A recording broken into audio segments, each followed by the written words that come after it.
Ce soir, nous mettons le cap sur les Caraïbes, à une époque de navires, en bois, d'hommes de fer et d'un pavillon noir qui promettait une vie de liberté et de fortune.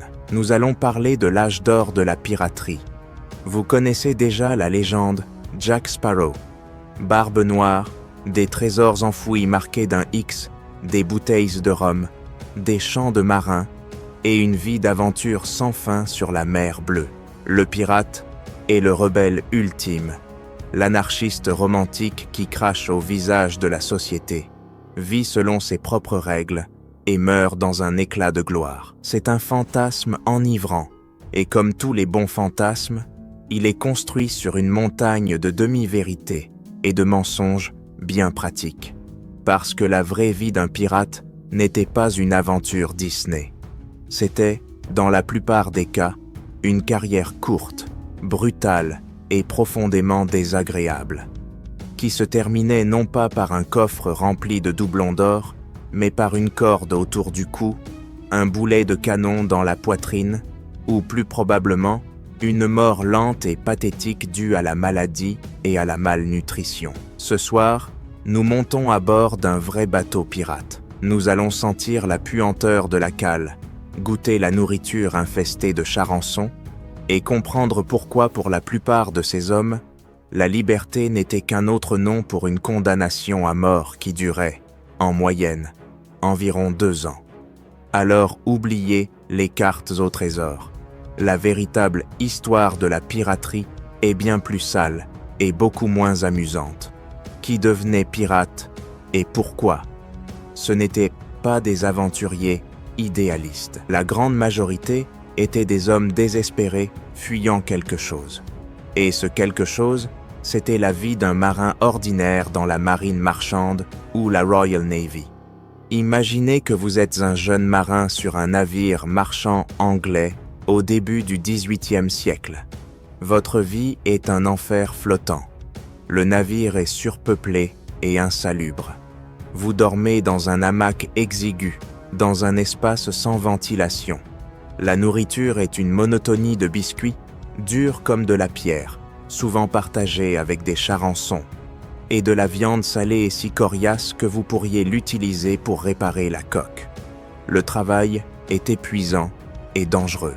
Vous passez vos journées à grimper aux mâts au milieu des tempêtes, à manipuler des cordes rêches qui vous déchirent les mains et à effectuer un entretien sans fin. Une glissade, une vague inattendue et vous disparaissez dans l'océan. Personne ne s'arrêtera pour vous chercher. Et puis, il y a la discipline. Le capitaine est un tyran absolu. Sa parole fait loi. Pour la moindre infraction, vous pouvez être fouetté avec le chat à 9 queues, un fouet qui arrache la peau de votre dos. Et la paix. La paix est misérable, et elle vous est souvent volée ou refusée à la fin du voyage.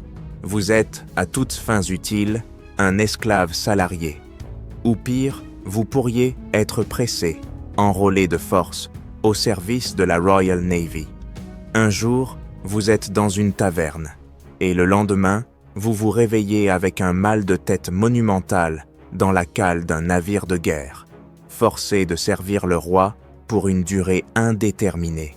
Alors un jour, dans un port des Caraïbes, vous voyez un navire différent, un navire avec un pavillon noir, et les hommes sur ce navire vous font une offre.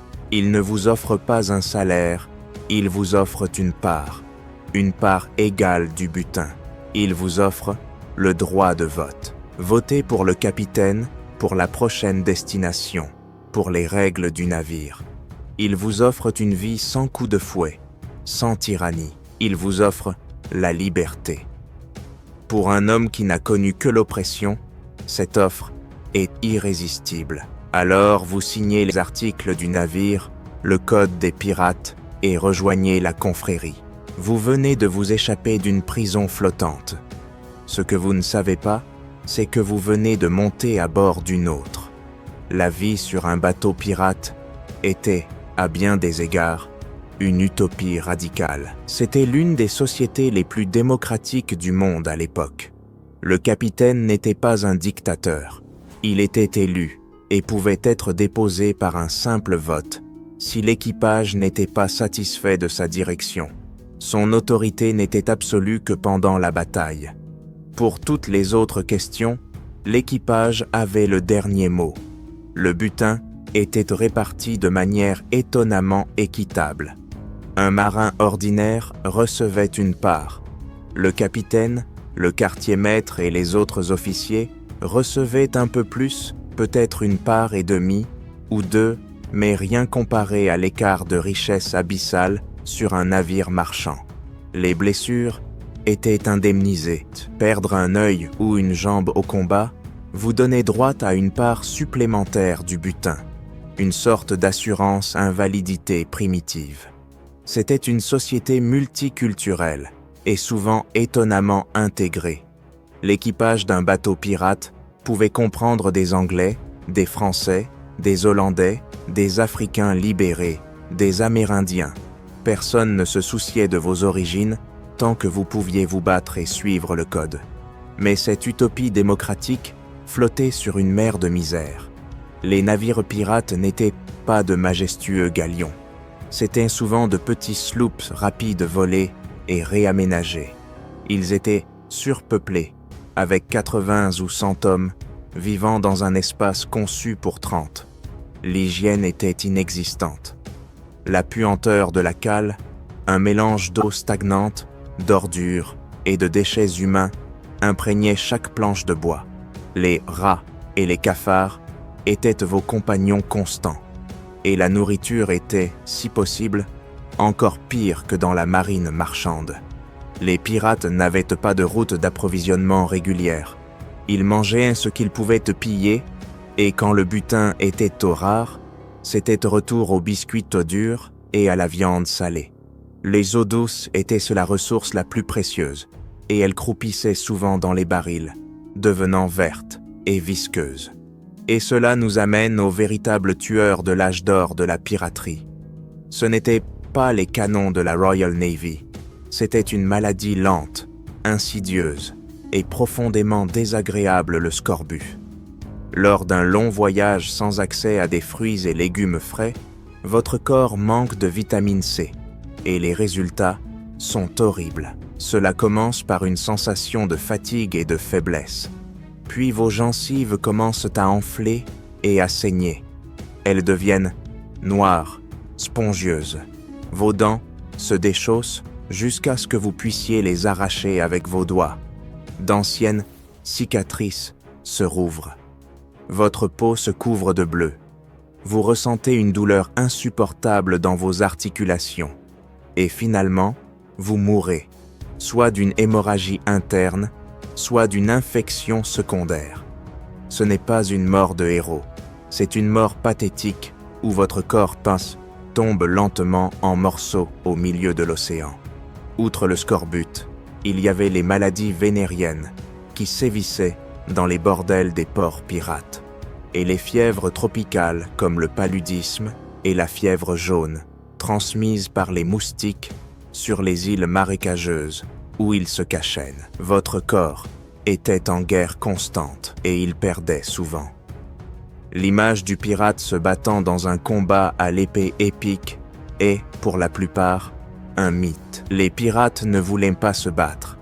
Se battre était dangereux, et cela endommageait le navire qu'ils voulaient capturer.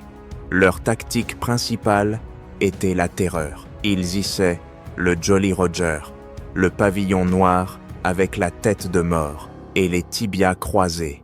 Le message était clair. Rendez-vous maintenant, et nous épargnerons peut-être vos vies. Battez-vous, et il n'y aura aucune pitié. Ils tiraient souvent d'une salve de canon, non pas sur la coque, mais sur les mâts et les voiles pour estropier le navire. Puis ils montaient à l'abordage. L'abordage était un chaos de cris, de coups de pistolet et de chocs de coutelas, mais il durait rarement longtemps. La plupart des équipages marchands, mal payés et sans loyauté envers leur capitaine, se rendaient rapidement. Pourquoi mourir pour une cargaison de sucre qui ne vous appartenait pas, mais si un combat avait lieu, il était brutal, Les éclats de bois d'un boulet de canon étaient aussi mortels que le boulet lui-même. Les coutelas n'étaient pas des armes d'escrime élégantes, c'étaient des couteaux de boucher conçus pour amputer des membres. Et si vous étiez blessé, eh bien, priez pour que la blessure soit mortelle. Le chirurgien du navire était souvent le cuisinier ou le charpentier, l'homme qui savait comment couper la viande ou le bois. Il n'y avait pas d'anesthésie, sauf une dose généreuse de rhum. La chirurgie était une amputation rapide et sale. On vous tenait immobile, on vous donnait un morceau de cuir à mordre, et le chirurgien sciait votre jambe ou votre bras avec une scie à os. La blessure était cautérisée avec un fer rouge, ou plus communément, du goudron chaud. La douleur était si extrême que beaucoup mouraient au seuil de choc, et si vous surviviez à l'opération, l'infection était presque une certitude.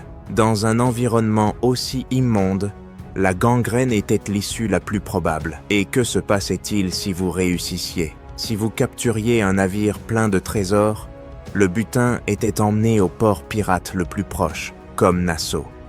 Et là, il était dépensé avec une rapidité et une débauche qui défient la logique. Imaginez que vous venez de passer des mois en mer à manger des biscuits véreux et à esquiver la mort. Soudain, votre poche est pleine d'or. Que faites-vous? Vous l'investissez sagement dans un plan de retraite? Non. Vous dépensez tout en alcool, en jeux, dans les bordels.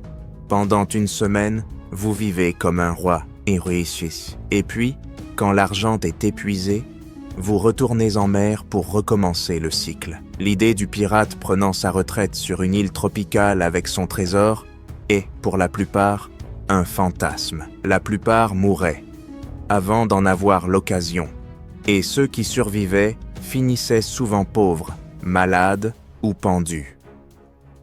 La carrière moyenne d'un pirate était d'1 à 3 ans. Barbe Noire, le plus redouté de tous, n'a duré que 2 ans. Calico Jack Rackham, moins de 2. Bartholomew Roberts, le plus prospère, à peine 3. L'âge d'or de la piraterie fut une explosion brève et violente. C'était une rébellion désespérée contre un système oppressif. Mais c'était une rébellion sans avenir. Alors, qui était le vrai pirate? Ce n'était pas un héros romantique.